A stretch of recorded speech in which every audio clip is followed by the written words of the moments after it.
una entrevista sobre este bombardeo de spots con Jesús Cantú, quien fuera consejero del IFE y ahora es profesor del TEC de Monterrey. Se ha dicho un nuevo modelo de comunicación política. La pregunta es si esto es lo que esperábamos los ciudadanos, este bombardeo de spots. 5 millones de mensajes solo en precampañas. Sí, mira, yo creo que ya hay que decirlo, ¿no? Esto se multiplicará por 3, más de por 3, pero bueno, por 3, por poquito menos de 3, porque recordemos que ahorita los mensajes que transmitirán los precandidatos y los partidos, pues son únicamente 18 minutos. En tiempos de campaña y durante 90 días van a ser 41 minutos. Así es de que todavía nos espera más en el momento final, los últimos 90 días previos a la elección. Y yo creo que definitivamente no. Y digo no, ya tuvimos la experiencia en el 2009. En el 2009 evidentemente el bombardeo fue exagerado y finalmente el mensaje que se logró transmitir pues no logró permear, ¿no? Y además, si hacemos un comparativo, el comparativo lo puedo hacer con el 2006, pues estamos hablando de que en el 2006, en los últimos 60 días de campaña, se transmitió en los 2 canales que más transmitían, estoy hablando de los 2 canales nacionales de televisión, no en todas, sino únicamente en esos 2 canales nacionales de televisión, uno de cada una de las cadenas, se transmitían en promedio 21 minutos diarios, es decir, estamos hablando precisamente más o menos de lo que ahora vamos a transmitir en precampaña, pero esto es solo precampaña. Y esto nos lleva a que cuando los legisladores decidieron el modelo de comunicación, realmente no pensaron en qué era lo que estaban buscando, qué era lo ideal. Lo que hicieron fue ir al revés, es decir, llegaron a la lógica de que, de acuerdo a la legislación vigente en ese momento, correspondían 48 minutos diarios a las televisoras transmitir.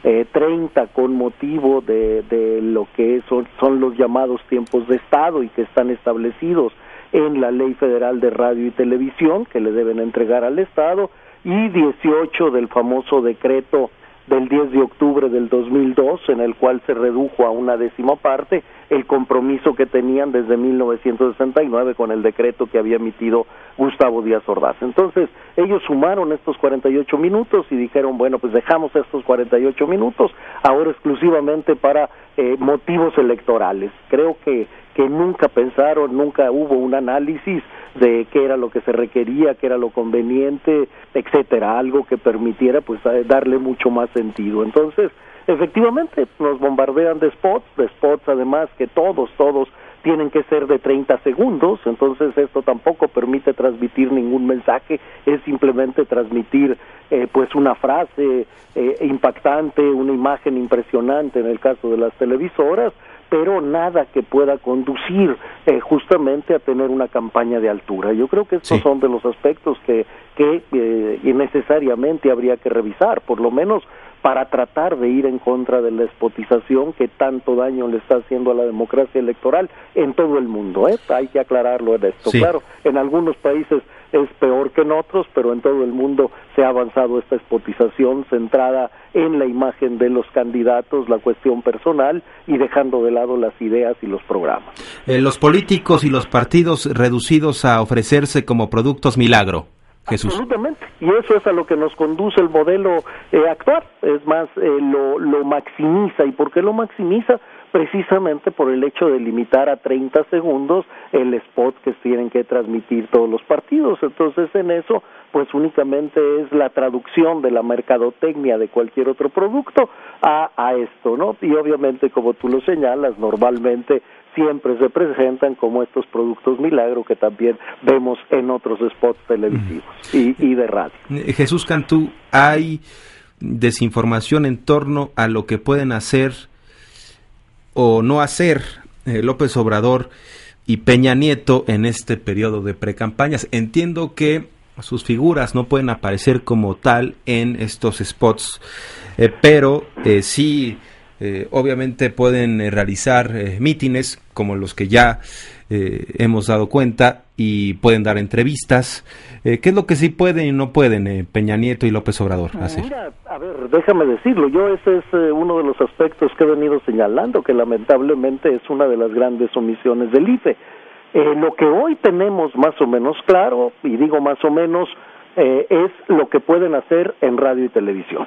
Obviamente ellos, su imagen, inclusive su nombre no podrá aparecer en radio y televisión. Sin embargo, ampliaron un poquito el Tribunal Electoral del Poder Judicial de la Federación al revisar el reglamento de radio y televisión que había hecho el IFE, amplió un poquito lo que pueden transmitir los partidos y ya no son únicamente esto que se había llamado spots genéricos.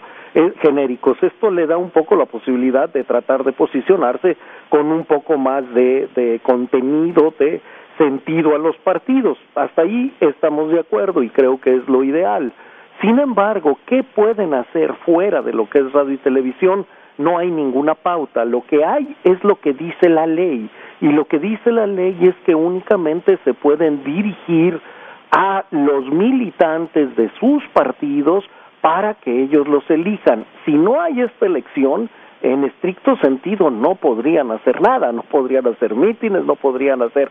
de hecho, el mensaje que acabas de transmitir, algunos fragmentos del mensaje de Peña Nieto, pues evidentemente no va dirigido a los militantes del PRI, del Verde o del PANAL, que son los que lo están apoyando. Pues sí. Va dirigido claramente a la población en general, y eso puede interpretarse como un acto anticipado de campaña si somos exigentes. Ahora, no ha establecido, no hay ningún reglamento, no hay ningún lineamiento que permita tener mayor precisión. Ahí yo creo que hay una deuda del IFE y desde luego, pues vuelvo a insistir, esto los meterá en graves problemas en marzo cuando se estén registrando los candidatos que van a empezar a cruzar pues todo tipo de recursos uno contra otro, ¿no? Los panistas empezaron sus precampañas con muchísima anticipación. Hasta hoy deberían estar empezando y sin embargo ya hasta debates tuvieron anteriormente, ¿verdad? Para poner algo de lo que hubiera sido, de lo que es muy simbólico. Los otros, Andrés Manuel tiene 5 años en precampaña o en campaña, como se le quiera llamar. Y bueno, Peña Nieto ahorita para efectos prácticos ya está en plena campaña también, sin importar pues realmente que ahorita estamos apenas en precampañas. Entonces, claramente todos los partidos van a tener elementos para argumentar en contra del otro.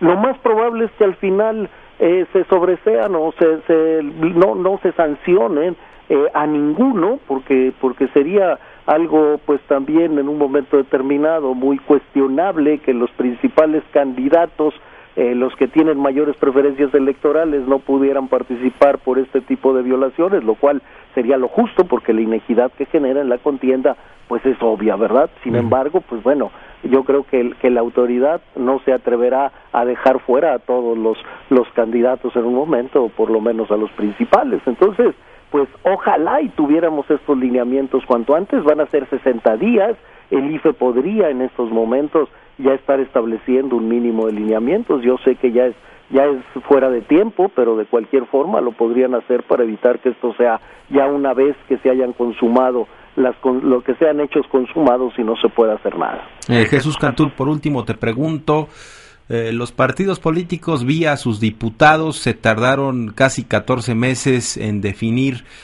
a los tres consejeros faltantes del IFE. Tal vez es dura la aseveración, queremos conocer tu punto de vista. Hoy en día nos han demostrado los partidos políticos que gobiernan al IFE. Mira, yo lo que te diría son primero dos cosas. Nos han demostrado los partidos políticos y los diputados particularmente su nulo respeto a la ley. No respetaron primero la Constitución para designar en tiempo.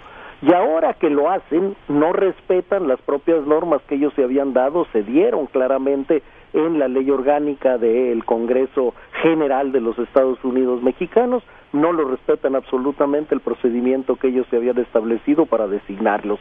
Siguen un procedimiento totalmente arbitrario y discrecional.